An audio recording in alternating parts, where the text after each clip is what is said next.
আজকে একটা বাজে কাজ হয়েছে। শেখ হাসিনার ছবি রাজু ভাস্কর্যে মুছে ফেলছে ঢাকা বিশ্ববিদ্যালয় প্রশাসন।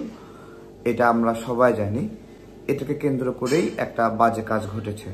এখানে মুছে ফেলার পরেই ব্যাপক প্রতিবাদ হয় এবং তখন ছাত্র ইউনিয়নের ভাইয়েরা এখানে শেখ হাসিনার ব্যঙ্গাকৃত একটি কার্টুন এঁকে দেয়, ওই যেখানে মুছে ফেলছিল সেখানে। তো এরপরেই এই ছবিটাকে বৈষম্য বিরোধীরা তাদের কাজ হিসেবে প্রচার করে যে শুভ সকাল, মানে এটা ডান। তারা সবাই লেখে যে কাজ সম্পূর্ণ। বিষয়টা এইরকম যে বৈষম্য বিরোধীর উদ্যোগে শেখ হাসিনার ছবি যে মুছে ফেললো, তারা এটা এখানে আবার করেছে, এইভাবে তারা সবাই মিলে প্রচার করলো। অথচ এই কাজটি ছাত্র ইউনিয়নের করা। আমাদের 24-এর গণ অভ্যুত্থানে বিপ্লব কিভাবে চুরি হয়েছে তার একটা উজ্জ্বল দৃষ্টান্ত আমরা সবাই দেখলাম। যে আন্দোলন করলাম সবাই মিলে, আর ক্রেডিট নিয়ে নিল বৈষম্য বিরোধীরা। হ্যাঁ, বৈষম্য বিরোধীরা আন্দোলন শুরু করেছিল, কিন্তু শেখ হাসিনার পতনের যে আন্দোলন, এই প্রশ্নটি যখন আসছে তখন আন্দোলন বন্ধ করে দেওয়া হয়েছিল। আন্দোলন বন্ধ করে দিয়ে সমঝোতায় বসা হয়েছিল। হাসিনা যদি সংলাপে বসতে চায়, আবু সাইদের সঙ্গে সংলাপে বসতে হবে, শহীদদের সঙ্গে সংলাপে বসতে হবে। আর আমরা না রাজাকারের সঙ্গে বসতে লজ্জা করছে না? তখন আমরা বলেছিলাম আলোচনা করতে হলে ওয়াসিমের সঙ্গে আলোচনা করতে হবে, আবু সাইদের সঙ্গে আলোচনা করতে হবে। কোনো সমন্বয়কের সাথে আলোচনা করলে বাংলাদেশের মানুষ আর মানবে না। হত্যা করেছে শেখ হাসিনা, আমরা তাকে আর ক্ষমতায় দেখতে চাই না। বিচার এই দেশেই হবে। ছাত্রদের রক্ত আমরা বৃথা যেতে দেব না। আন্দোলন বন্ধ হবে না, সংলাপ হবে। এই আইনমন্ত্রী, সংলাপ হবে আবু সাইদের সঙ্গে, ধরে আবু সাইদের পাশে যাওয়ার ব্যবস্থা করবো আমরা। এবং এই কথা বলে যখন আমরা বাড্ডায় আন্দোলন শুরু করলাম, বনশ্রীতে আন্দোলন শুরু করলাম, তখন আমাদের আন্দোলন বন্ধ করার জন্য তারা প্রতিনিধি পাঠিয়েছিল। যে তারা তো আন্দোলনের ডাক দেয়নি, আমরা কারা এখানে আন্দোলন করছি, সরকারের বিরুদ্ধে কেন আন্দোলন করছি, এই প্রশ্নটি আমাদের সামনে রেখেছিল। তখন আমরা লাঠি নিয়ে দৌড়ানি দিয়েছিলাম ওই দিন, যে এখান থেকে দৌড় হ, আমরা শেখ হাসিনার পতন চাই, এইভাবে আমরা বলেছিলাম। এবং বিজিবির সঙ্গে লড়াই, র্যাবের সঙ্গে লড়াই, এতগুলো জীবন, যাত্রাবাড়িতে পুরা জেলখানা, ছাত্র শিবির, ছাত্র দল, নেতাকর্মীরা, রাজনৈতিক কর্মীরা, সাধারণ মানুষ, তারা জেলখানাতে ভরে গেছিল। জায়গায় জায়গায় মানুষ খুন হয়েছে। আজকে আপনারা ঢাকা বিশ্ববিদ্যালয়ে যাবেন, গিয়ে খুঁজবেন, দেখবেন কোথাও স্বৈরাচার হাসিনা এই কথাটি খুঁজে পাবেন না। কৌশলে এটা মুছে ফেলা হয়েছে। কোথাও খুনি হাসিনা এই কথাটি পাবেন না, কৌশলে মুছে ফেলা হয়েছে। সারা বাংলাদেশে একই চিত্র, খুনি হাসিনা, স্বৈরাচার হাসিনা, এই কথাগুলো মুছে দিয়ে দিয়ে বিভিন্ন রঙিন গ্রাফিতে আঁকা হয়েছে। আমাদের আন্দোলনের সৌন্দর্য, আন্দোলনের স্বতঃস্ফূর্ত লেখাগুলো নাকি কৃত্রিমভাবে আন্দোলনের পরে আঁকা গ্রাফিতিগুলো? আমাদের আন্দোলনের ইতিহাস কোনটা? দেয়ালে অপরিপক্ক হাতে লেখা খুনি হাসিনা এই মুহূর্তে পদত্যাগ কর, এই কথাটি গুরুত্বপূর্ণ, নাকি একটা দেয়ালে রঙিন কার্টুন নাচছে সেটি গুরুত্বপূর্ণ? কোনটা আমাদের আন্দোলনের সঠিক স্মৃতি? আমি জিজ্ঞাসা করছি। এগুলো মুছে ফেলা হয়েছে কৌশলে। একটা ঘটনা বলি। দোয়েল চত্বরে আমাদের একজন ভাই, খুবই গরিব, ওখানে একটা দোকান দিয়ে বসে পুঁথির মালা টালা এগুলো বিক্রি করে। উনি রাতের বেলা দেখলেন যে একজন পুলিশ অফিসার ওইখানে খুনি হাসিনা এই লেখাগুলো মুছে ফেলছে, সরিয়ে ফেলছে, কিছু টোকাইকে সাথে করে নিয়ে। তিনি ভিডিও করলেন। ভিডিও করার পরে পুলিশ ওনাকে দেখেছে, কাছে এসে জিজ্ঞাসা করছে ভিডিও ডিলিট কর। তখন উনি পরিচয় দিছে যে উনি তারেক ভাইয়ের সাথে কাজ করে। তখন পুলিশ আর ভয়তে কিছু বলে নাই, পরে অনুনয় বিনয় করে সেই ভিডিওগুলো ডিলিট করায়। তার মানে কি দাঁড়াচ্ছে? একটা গ্রুপ কাজ করছে যারা এগুলো মুছে ফেলতে চায়, সরিয়ে ফেলতে চায়। আমার প্রশ্ন সেটা না।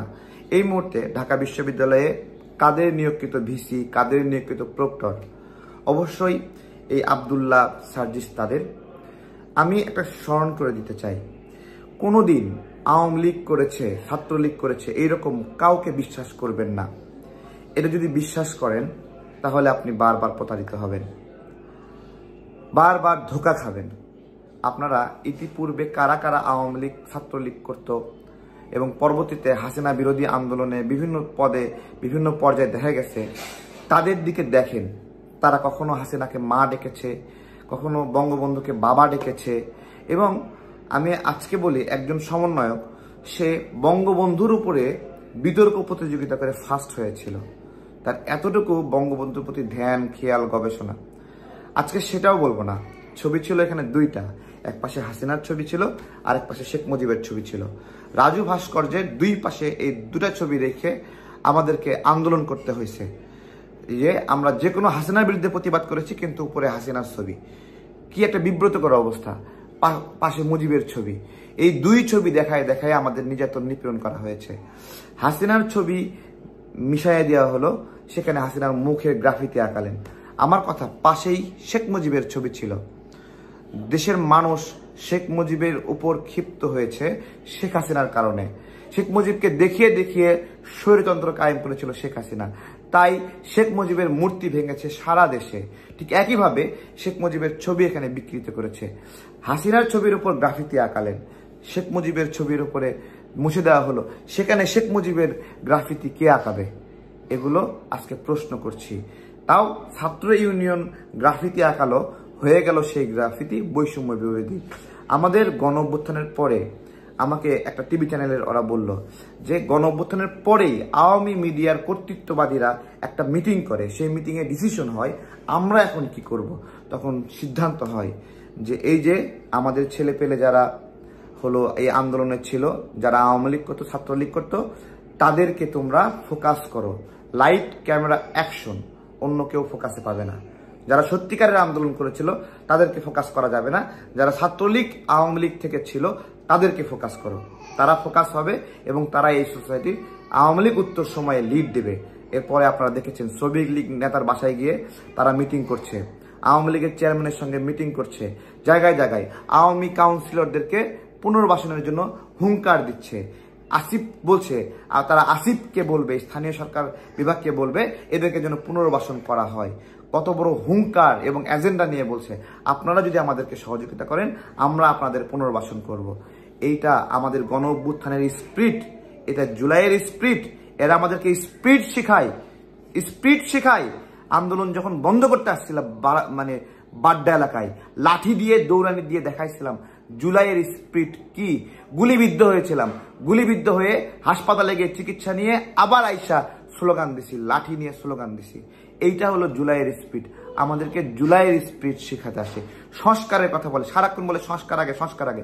এই আমরা সংস্কারের বিরোধিতা করেছি কখনো?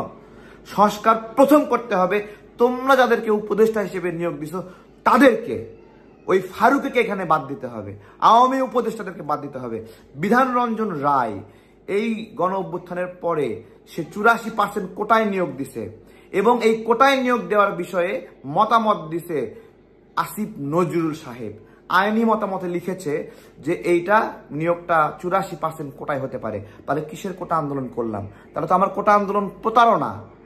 যদি এখন কোটায় নিয়োগ হয়, আমরা পরবর্তীতে আদালতে গেলাম, এটাকে চ্যালেঞ্জ করলাম, সেটাকেও শুনছি বিধান রঞ্জন রায় এটাকে চ্যালেঞ্জ করবে, আপিল করবে। আমার কথা হলো বিধান রঞ্জন রায়কে যে নিয়োগ দিছে সে কোন কোটায় এই আওয়ামী সুবিধাভোগীকে নিয়োগ দিছে? শেখ হাসিনার নিয়োগকৃত মানসিক হাসপাতালের পরিচালক ছিল সে। সুপ্রদীপ চাকমা পার্বত্য উন্নয়ন বোর্ডের চেয়ারম্যান শেখ হাসিনার নিয়োগ দেওয়া, তাকে কেন এই উপদেষ্টা পরিষদে নিয়োগ দেওয়া হলো? এগুলোর উত্তর কেউ দিতে পারবে? ফারুকিকে কেন নিয়োগ দেওয়া হলো?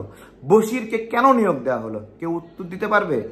আলী ইমাম মজুমদারকে কেন নিয়োগ দেওয়া হলো? আওয়ামী সচিবদেরকে কেন এখনো রাখা হয়েছে? কেউ উত্তর দিতে পারবে?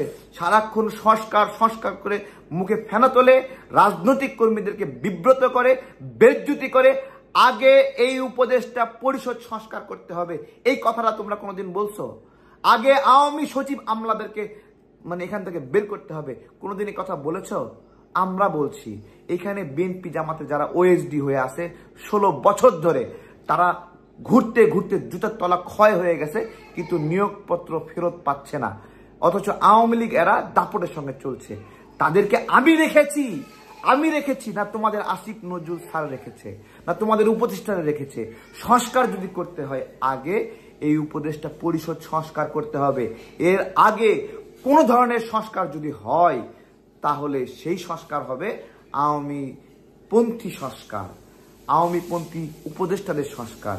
এই উপদেষ্টাদের ওই লিগিটিমেসি নাই যে এরা সংস্কার করবে, কারণ এরা এই পর্যন্ত যতগুলো আলামত দেখিয়েছে তা বিপ্লবের সঙ্গে যায় না। যেহেতু বিপ্লবের সঙ্গে যায় না, এদের সংস্কার করার একজন নির্বাচিত প্রতিনিধি খারাপ ও আমানতের খেয়ানত করবে নাকি জনগণ যাকে নির্বাচিত করবে ওইটা ভুল।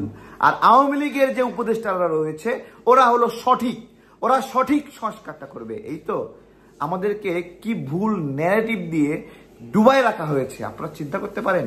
হ্যাঁ, বিপ্লব চুরি হয়ে গেল কিভাবে আজকে আপনারা দেখেন। ছাত্র ইউনিয়নের ওরা গিয়ে একটা গ্রাফিতি বানালো, সকালে পোস্ট দিচ্ছে ডান, হ্যাঁ তোর বাপে করেছে ডান, হ্যাঁ তোমার বাপে ওই গ্রাফিতি বানিয়েছে না ডান, হ্যাঁ শুভ সকাল বাংলাদেশ বৈষম্য বিরোধী ছাত্র আন্দোলন তারা আপনারা করে ফেলেছেন। এই ক্রেডিট চুরি করেন কেন? এই যে চুপ্পুর পদত্যাগের সময় আমরা আন্দোলন করতেছিলাম, আমাকে গ্রেপ্তারের হুমকি দেওয়া হয়েছিল। ওই সময় উপদেষ্টাদের কয়েকজন আমাদেরকে গ্রেপ্তারের হুমকি দিয়েছে এবং ওইখানে বৈষম্য বিরোধীরা গিয়ে বলেছে যে 2 দিনের মধ্যে চুপ্পুর পদত্যাগ করাবো, আপনারা আন্দোলন করেন না। এখানে আমাদের আন্দোলন ওইখানে গিয়ে নষ্ট করেছে বৈষম্য বিরোধীরা। আমার কথা হলো 2 দিনের সময় নিয়েছিলেন, চুপ্পু এখনো যায়নি কেন? আমাদেরকে আন্দোলন থেকে সরালেন কেন? আমরা ওই রাতেই চুপ্পুকে পদত্যাগ করাইতাম। সেনাপ্রধান ছিল না, সেনাপ্রধান নাই, সেনাবাহিনী ক্ষমতা টেক ওভার করতে পারতো না, অন্য একজন রাষ্ট্রপতি হয়ে যেত ওই সময়। কেন ওই দিন আশ্বাস দিলেন? এখন কেন চুপ্পুর পদত্যাগ ছাড়াই চুপ করে বসে আছেন? মানুষকে মিথ্যা আশ্বাস দিয়ে বিপ্লব চুরি করে সারাক্ষণ আমাদেরকে ধমক দিচ্ছে, আগে সংস্কার নাকি আগে নির্বাচন। জুলাইয়ের স্পিরিট বলছে গণতন্ত্রের জন্য নাকি জুলাই গণ অভ্যুত্থান হয়নি, ভোটের অধিকারের জন্য নাকি জুলাই অভ্যুত্থান হয়নি। জুলাই অভ্যুত্থান কোটা আন্দোলনের জন্য শুধুমাত্র হয়েছে, ভোটের অধিকার থেকে মানুষ বঞ্চিত, স্বৈরতন্ত্র প্রতিষ্ঠা হয়েছে, সেই ভোটের অধিকার ফেরানোর জন্য, স্বৈরতন্ত্রকে নষ্ট করার জন্য। আমরা বলছি সংস্কার প্রয়োজন, কিন্তু আগে এই আওয়ামী উপদেষ্টাদেরকে সংস্কার করেন দেখি। এইখানে যদি পারেন আপনাদের 3 বছর আমি সময় দেবো, যান জনগণকে সাথে করে নিয়ে 3 বছর সময় দেবো, আওয়ামী উপদেষ্টাদেরকে বাদ দেন আপনারা দেখি। আর সবশেষে আরেকটা জিনিস যোগ করব, আমার এই ছবি লাগবে এইভাবে জুতা পরায়, সারা বাংলাদেশে এই ছবি এইভাবে আঁকা হবে, কোনো রিপ্লেস হবে না, এইটাই লাগবে।